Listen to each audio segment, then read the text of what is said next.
So our topic is about the future of education, and our panelists will be helping us to discover what would that future entail. My 21-year-old self, I would say, do more of active participatory networking. Become comfortable stretching outside of your comfort zone. It took me way too long to do that. Going to the elders, right? And saying, hey, like you either did this thing successfully or you did not do it successfully. Nevertheless, you walked this road. What can I learn from you? Good evening, everyone. Thank you all so much for joining us on the panel. Today, we're going to be rethinking education. We're in a day and age where things are changing rapidly. It was less than 6 years ago we had the global pandemic. And this completely changed everything that we did. It changed the way we commuted. It changed the way we interacted in spaces. It improved our hygiene. Essentially, it forced us to grow. Now, one of the things that people have not been speaking much about, or at least not enough about, is how has this changed and how will this change education? So our topic is about the future of education, and our panelists will be helping us to discover what would that future entail. So at this point in time, I'll give some brief introductions about who the panelists are, but I'll also give them the opportunity to share more about themselves in relation towards what is it that we're doing here tonight. So, the lady on my left, Miss Karla Badger-Brown, she works specifically, the work that we started off doing specifically was in soft skills training within Diversity Business League. And when I did a bit more research into who she is and what is it that she's been doing, I found a plethora of material when it comes towards helping people level up. Turns out she also heads the I4PL, which stands for the Institute for Performance and Learning, which is the official area where you go to if you're in the business of developing your talent. So think about how do you develop talent within your organization, corporate spaces, and it's focused really on adult learning. The next speaker that we have is Peter Smit. Peter Smit was a professor of mine and also Carl. Fortunately, and also unfortunately, we never got to meet in person until today. But we felt like we knew each other from time ago, right? But it just goes to show how much has happened and how much the world has changed. We have another speaker that will be joining us. His name is Jean-Jacques Rousseau.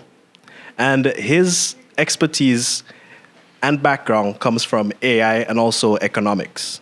So with that being said, these are the people that will be helping us to stimulate our thoughts, our intellectual curiosity around what the future of education will look like. So I'll just pass it over to you all to give your introductions, and then afterwards we'll start off with the first question. So we can begin from the left going to the right. Yeah, just hold the mic, and then afterwards we'll pass it on. And the mic is on? Yeah. People can hear me. Okay, so I come from a sort of eclectic background, two Dutch parents who studied in the United States. I've lived in 7 countries, speak 4 languages, and 10 years ago started teaching at University of Toronto. And it's been a fun journey, and one of the things that I am a firm believer in, and I always tell my students, is one of the first things that you got to learn to become comfortable with is going outside of your own comfort zone. So stretch, and learn. And we were just talking about this with the other panelists in the room before, is when I was in business school, we were the first class for 2 years that had computers.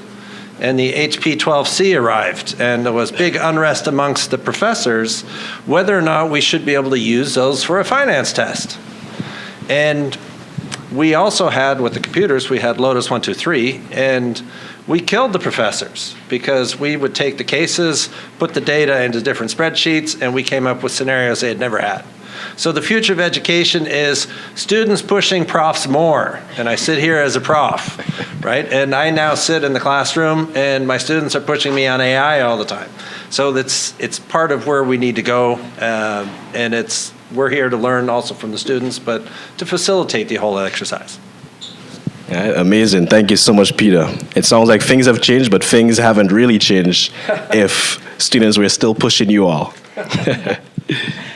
All right, I guess it's my turn. Hello, everyone. It's good to be here today and to talk about the future of education, which, as Kyle mentioned, is changing every minute. I didn't start out my career in this world of skill development. I actually began my studies as a scientist. I went to grad school to become a scientist. I studied molecular biology and cancer research. Then I graduated and I went into consulting, and I even worked for a period of time for a sales organization. And then I probably spent about the last 10 years in talent development and human resources. And so what I can tell you about the world of education these days and careers is that it's not a lateral journey. And I definitely was an example of that. In order to be successful in your career, you need to really be open about finding the right skills, being open to change, and being really adaptable to sort of seizing the opportunities in the moment. So, I now work in human resources, as I said, and every day I work for an insurance company, Travelers, and every day I'm helping our top talent figure out how to grow, how to learn, how to develop their career for success. And so it's super exciting, and I really do think there's a world of possibilities out here in education. Okay, Jean-Jacques, your turn. Thank you so much. I wish I would be the exception and tell you that there's a straight line in whatever you're doing now, you're going to be doing it 40 years from now. But that's not the case for me either. I did a degree in philosophy of science, my doctorate in philosophy of science at U of T, so it's really nice to be on campus. I did an MBA before that, and I teach at the Schuch School of Business, so I teach organizational behavior, so I teach how organizations perform under conditions of diversity. That's really, and I also have a boutique consultancy. So my apologies. I was actually just talking to a client, and they pay more than the university, so I had to take the call. But I'm super happy to be here, and I'm looking forward to getting to know you a little bit better. And I just want you to welcome all the unforeseens that happen. I mean, honestly, if I just think so I did my PhD, I defended in December 2015 on this campus, and I graduated in 2016. And none of what I've done since then is what I thought I would do. Not one thing. Now, some of it is sad because I thought I was going to do these amazing things, in some things. But so I look forward to just having a discussion, right, with my colleagues and encouraging you to keep your peripheral vision, because some of the greatest things I've done as well, in terms of most satisfying, have been things I did not think that I would get a chance to do. I didn't even imagine that somebody would give me that responsibility, would pay me to do these things, or I went to places I didn't think that I would go, and I look forward to telling you more as we discuss. Very interesting, because I can relate to this specifically in the realm of business and marketing. So, Karla, similar to you, I have a science background. My first couple of degrees was in chemistry and biology. And then afterwards, my grades just started to sink down and down and down because I don't want to do it anymore. So why do I say this? I say this because the linear path, it really doesn't exist. At one point in time, I thought that no one would actually pay you to market a product. But I was so good at it. I was selling out events in academia. I was selling out events first year on campus. And then that's when they told me, Kyle, you should look at marketing. It made all the difference. Anyway, so we're going to talk about rethinking education. And I want to hit the first question to Peter Smit. So give some background behind this. Is many of us, students in particular, we're under the impression that the education system is outdated. When I first started in university, I remember someone telling me this, that whatever it is that we graduate with, whatever it is that we studied, it's already 5 years at least outdated. So the material itself will take some time by the time it goes from industry and then back into academia. Then it will also take even a longer time before it gets into the textbook. So my first question to you, Peter, is if we had to wipe the slate clean and design education from scratch today, what would it look like? If there are outdated assumptions that we are still clinging to, how do we navigate? I'll repeat the question. If we had to wipe the slate clean and design education from scratch today, what would it look like? Interesting. So my education, my teaching, my education of teaching started at the University of Toronto, where a head of a department was actually wiping a part of a slate clean. And I know you were in it and Karl was in it. There was a class that I teach, and I still teach now at the Center of Industrial Relations and HR at a master's level, called Remote Work, Technology, and Collaboration. I remember that course. And at that point in time, we had no idea about COVID. And it was all about more and more people are going to go into organizations where you work on a team where the team members are not in the same office, but they're in Singapore and Moscow and someplace else. And it was all about the technology and developing the skills and the ability to do so. So that was really a wipe the slate clean in terms of let's make this experiential. I gave them an intentionally vague assignment and then told them tools and use them and don't talk to each other face to face. So that was sort of a reinvention of it. And 10 years later, I think there's 2,000 students or so that have gone through the class. So it's really about going beyond. And this is where we're going to look at the experiential. How does AI enable more experiential learning? Because as an instructor also, a lot of my students love me because I bring the business world. I've got one foot in the business world and run a venture and one foot in the classroom. And they like it because especially in third and fourth year, I bring the real business world and what's happening there into the classroom now. And so those would really be the key things. So it's reinvention, experiential, and make that more mind stretching from that perspective. Thank you so much. The next question is going to be diverted over to Jean-Jacques Rousseau. And before we go into that question, I will say one thing I remember from Peter Smit's class is it felt timely. Timely in the sense of we're in the middle of the pandemic. I was in Dominica finishing my degree because why not? Why not be in the warmth, right? When everyone on campus is freezing their tail off. So the next question comes to Jean-Jacques Rousseau, where many of us students and also young professionals who are entering the workforce, we have mixed emotions regarding economic instability. There's uncertainty with the recent waves of layoffs and also the adoption of robotics and technology in the workforce. If you may have not known, but there are a lot of organizations such as retirement homes and also restaurants who think of how can they use robotics on the workplace, right? So this is actually on the floor.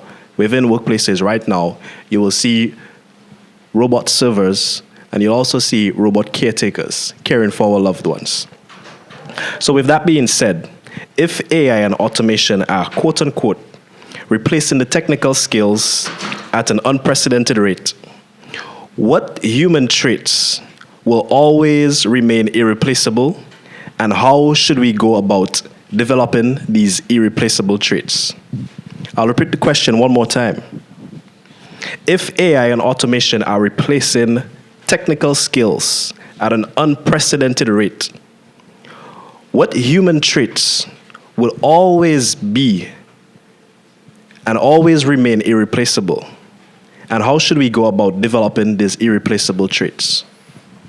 Thank you so much. You know, one thing that's not on my bio actually is I actually ran a robotics distribution company in Canada for 18 months. And I actually was one of these people, like we went to Tim Hortons and various other places trying to sell them like robots as opposed to servers, right? And, we had moderate success, right? But, so I'm saying, so this is real, right? And look, innovation, creativity, the ability to think of an alternate, world, right? This is what we have as human beings. And I did my PhD in philosophy of science, but I did my postdoc at an engineering school, Lausanne School of Engineering. What you need, I think the best thing that I can offer you, obviously my experience is an N of one, right? But you have to be fearless and you have to not be afraid of doing the hard things. If you're in school right now, honestly, you're privileged, just really just study. Right? Focus on the things that are hard for you. Don't run away from the math or from quantitative. Try to understand it from different perspectives, not just getting the right answer. This is what we need more of. We need more people in the labor force that are able to think beyond the plug and play. Things that cannot be automated is exactly what you need to excel at. Right? There's no point competing with the robots. Later on, for those of you that stay, I'm going to speak about AI and specifically about the kinds of disruption it does. But very quickly, what AI does is it makes it a lot cheaper to do certain things, right, that can be automated. So this is not where you should go, right? That doesn't make any sense. Do you think that you should become the world's best, filler of tax forms? That doesn't make any sense. Right? It doesn't make any sense, right?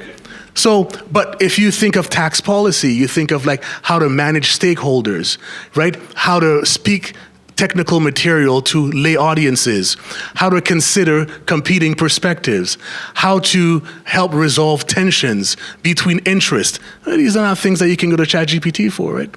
So it's like the professor was saying, we were just laughing about calculators being something that was really controversial, right? But you know what it is, though? These are math teachers that did not want to teach math in a better way. Because if getting an A in math is knowing your 2 times tables, seriously, this is useless, right? So memorizing, random facts that you can, look up is obviously not where you should spend your energies. Critical thinking is about logic and evidence.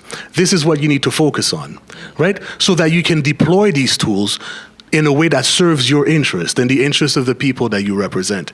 There is no automating of that. Can you hear me in the back? Awesome. Thank you so much. This is stroking my mind in multiple different avenues. Before we go over to Karla Badger, I want to touch on something that we've covered thus far. So we've been wiping the slate clean from education. We heard that we should look at experiential learning more closely. So this means putting into practice the things that we are learning.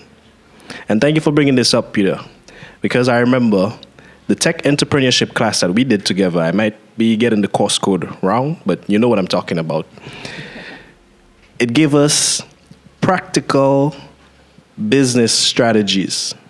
And after I took this class, I felt that with the students I got the A's with, we could definitely do something. Fortunately today, some of us, we have been collaborating and we have been making money together. Then, Jean-Jacques Rousseau, he talked about the soft skills. He talked about the things that are always going to be relevant. So it seems to me, if we had to look at the example of filling out your tax forms the best. A lot of students, especially in my program, we complain and say we wish that the program was a bit more technical. We wish that we had more experience working with some of the tools.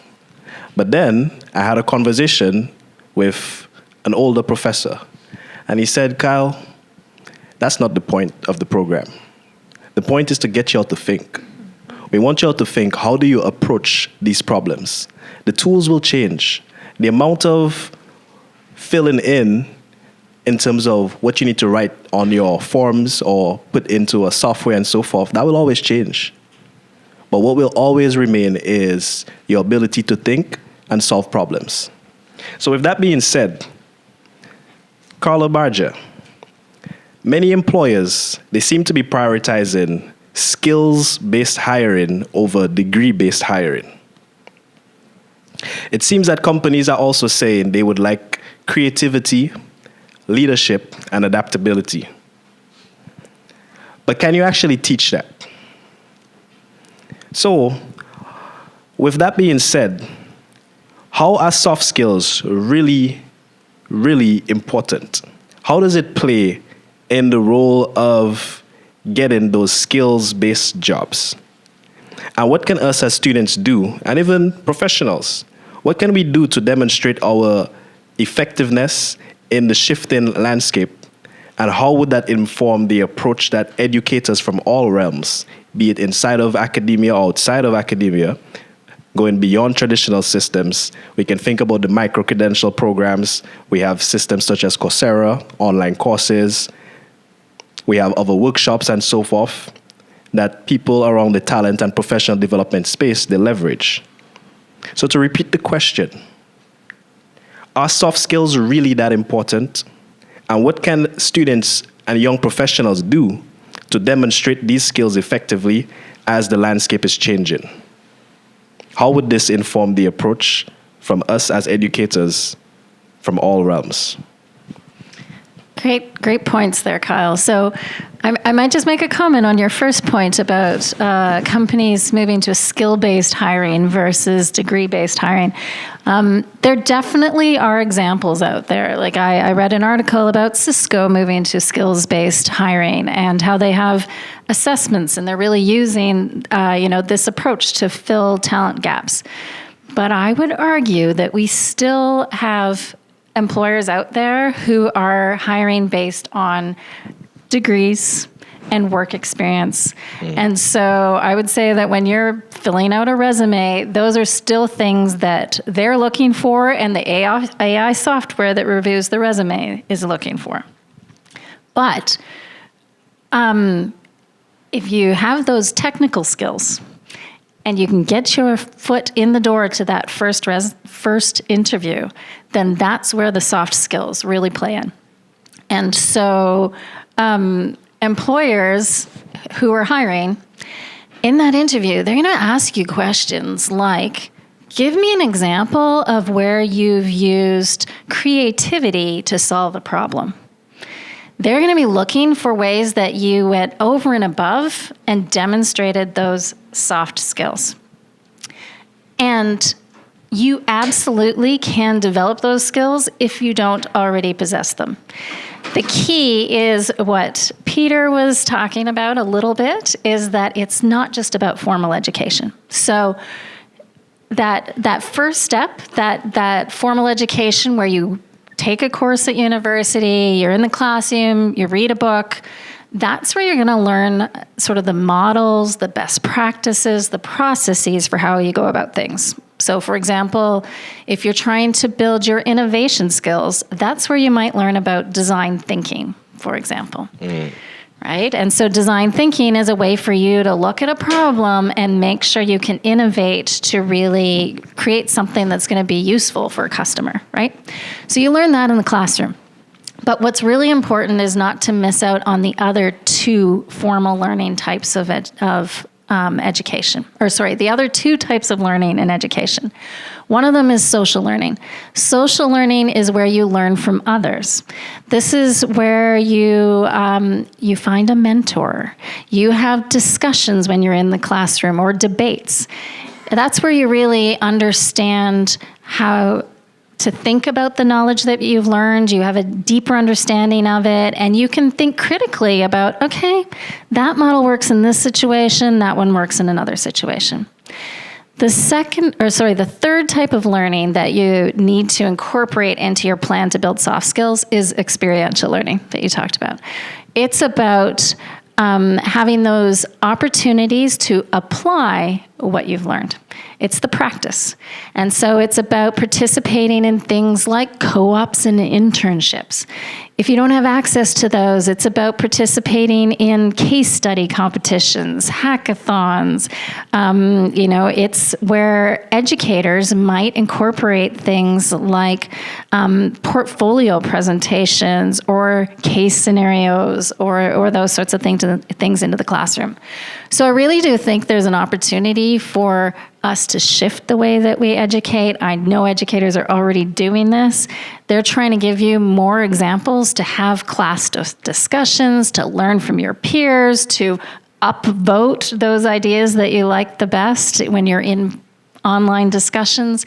And they're giving you a chance to also apply that learning in these, case studies, real life scenarios, that sort of thing.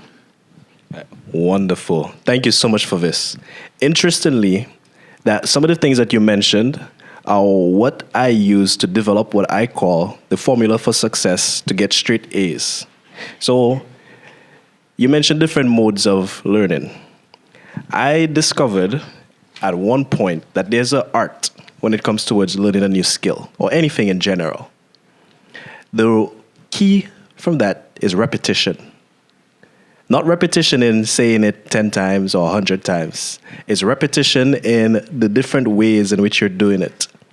So, if you understand something well enough and you can teach it, that brings it to another level. If you can understand something well enough and then you watch a video, that's another format. Right? But all these things are different ways in which we could repeat the same knowledge, the same information, and all of a sudden we start to digest things better. Then all of a sudden, if you take it to an internship and you get to practice what is it that you're learning, oh my gosh, that's when the light bulbs go off and things just click. So we're going to move on to our second round of questions. And this is going to vary a bit. So we're going to get a bit more specific. The first question goes back to Karla. And we want to know, what is your take on platforms?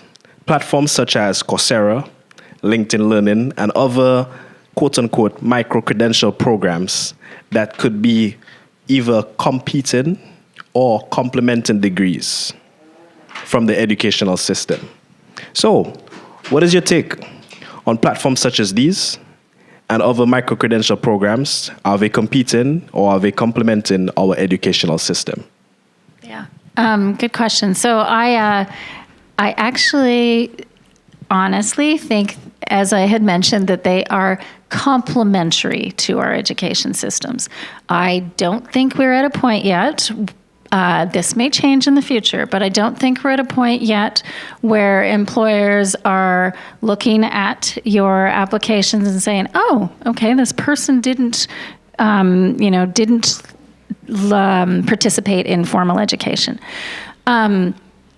with the exception of maybe some entry-level programs. But I do think that our platforms are giving us an opportunity to really elevate the skills that we have. I'm a huge believer in that these platforms are doing a great job of educating folks. Like, I have taken LinkedIn Learning courses. They bring in experts from around the world. They bring them into a bright, shiny studio. They have the best videos, the most engaging content. It's really great learning. I myself have taken some programs from it's an organization called the Josh Burson Academy. And they have figured out a way to develop, like what I was saying about having social learning, experiential learning. They run all of their programs by designing a real life scenario. They give you a situation with participant or with stakeholders. It's almost like you're in a room with people in a management session. And everyone in the cohort is busy solving the case scenario together. You're commenting on other people's ideas and discussion items, and so it's cohort learning. So I absolutely do believe that these alternative types of platforms are really complementary. They are great to engage in. And if you can, put a badge or a micro-credential out of these learning platforms onto your resume, onto your LinkedIn profile, that really showcases to employers that you've gone over and above and you're really investing in continuous learning. And ultimately, everything you learn on those platforms, you can apply to the work that you do and the success that you're going to have in the future. Absolutely. I love this. And the thing is, when you usually agree with everything somebody says, it doesn't make it as much fun. But I agree completely. I would just want to add one thing in there. When we think of our traditional educational system, and then we think of what else are we doing, such as those micro-credential programs, it really helps us to differentiate ourselves. Arguably, as we age and as we grow up, we become more specialized into doing things a certain way and so forth. So that is that opportunity for us to specialize. Now, before we go off to Jean-Jacques Rousseau, the question is around the role of emerging technology. So previously, you mentioned of technology being in the workforce. We're seeing some robots taking the roles of waiters. Now we're going to bring this into the educational system.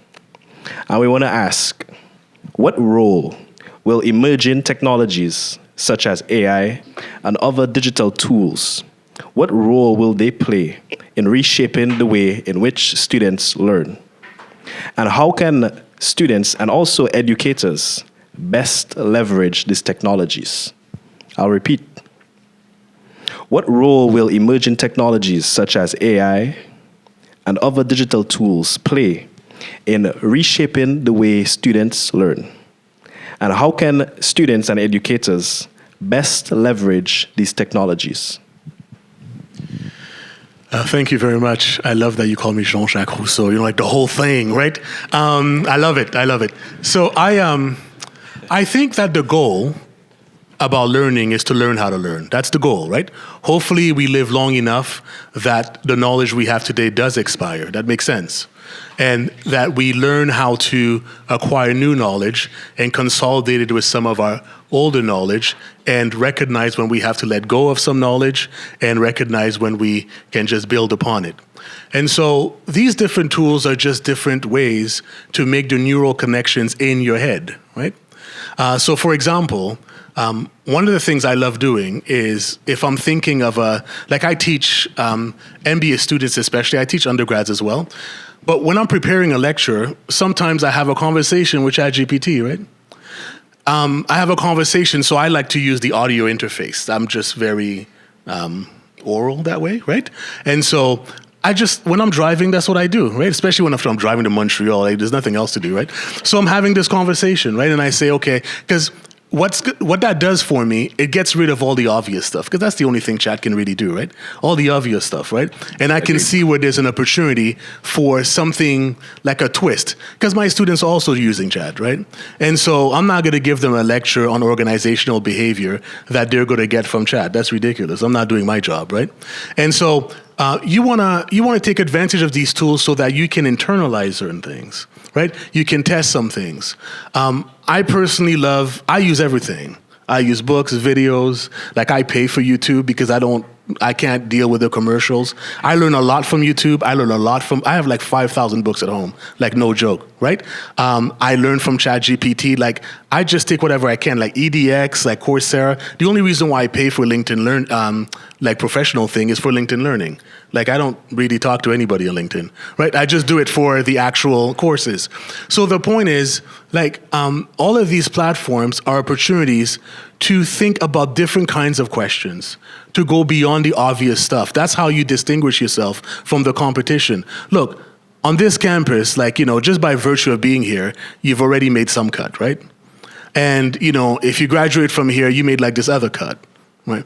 And there's going to be all these people that graduate with you, right? And they are nominally just as equipped, right, to face whatever, an employer might think one with this kind of education should be able to deal with. So this is how you distinguish yourself. You do something, right?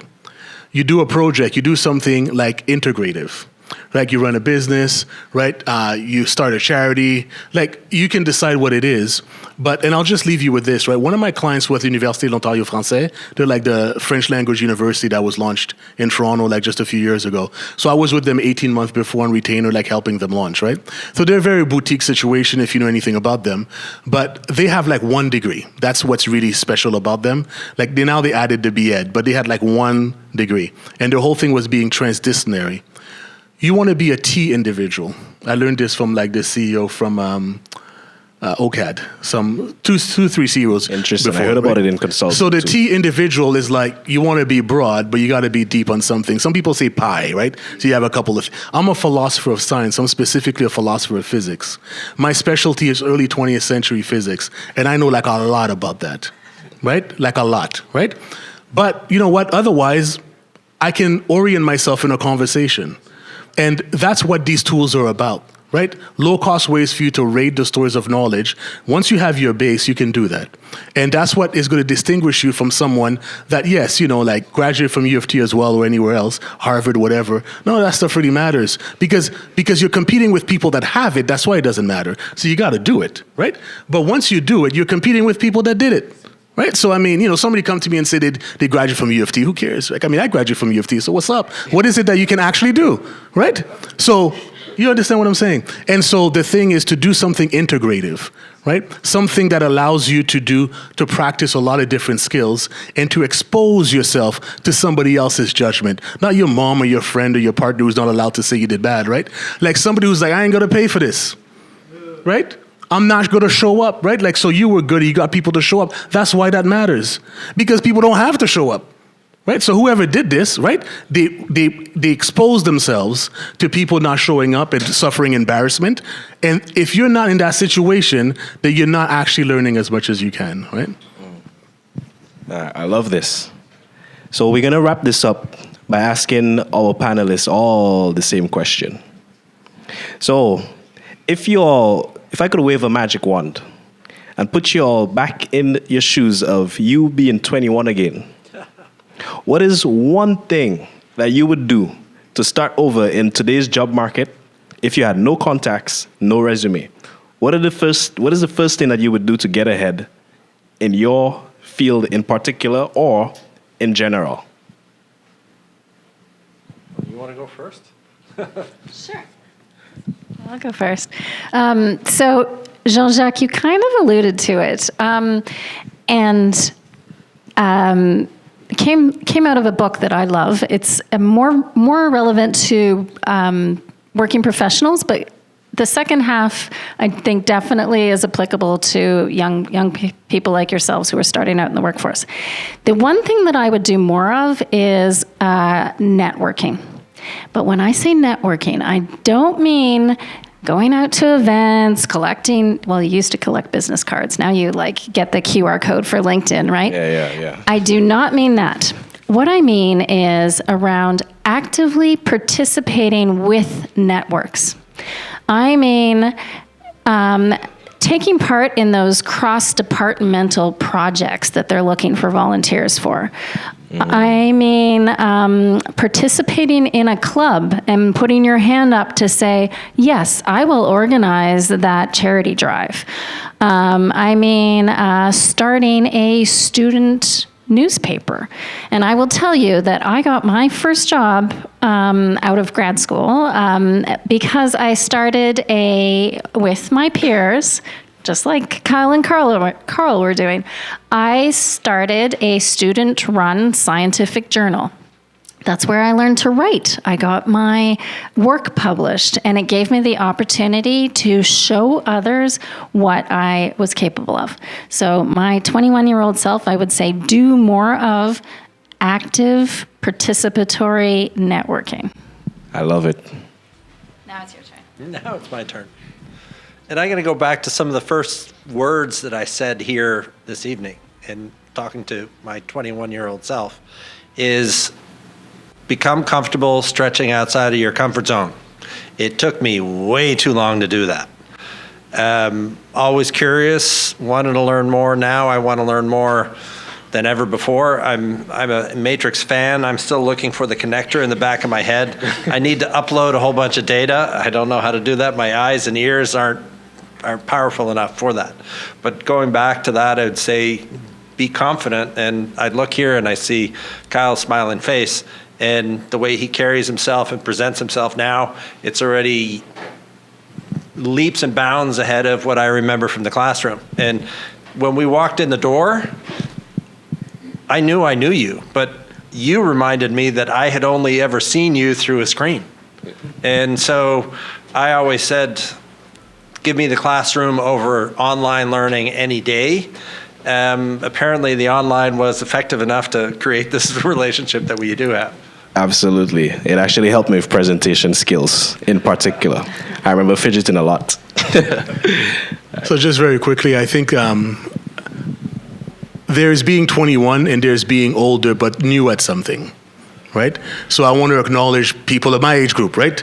Right? Like people who are like, they're the third time around on something, right? But whether it's you're actually 21 or you're 21 in a new sort of venture, like you've decided at 40, right, that you're going to try something, right? You're going to try your hand in entrepreneurship or what have you.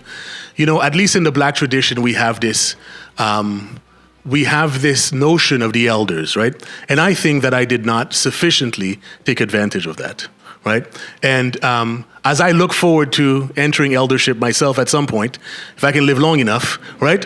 I hope that, others do better than I did, right? Because I think these are people that have traveled the road. Sometimes they can tell you where to go. Sometimes they can tell you where not to go. Sometimes they can just give you like some resources, some networks. So I think that's what I would have changed when I was 21 in actual age, right? I was booking rock and roll bands at the time. It's the first time I came to Toronto when I was 21. But as I keep encountering this, right? Remaking myself, right? And putting myself in these uncomfortable situations, I'm getting better at going to the elders, right? And saying, hey, like you either did this thing successfully or you did not do it successfully. Nevertheless, you walked this road. What can I learn from you? Learning comes with a lot of humility, I think. And I needed to learn how to practice humility in terms of understanding that just because someone is not on a yacht, it doesn't mean that they don't have more to offer to me than money. I love it. Thank you all for being attentive on this. This was the panel on the future of education. Thank you. Thank you all so much.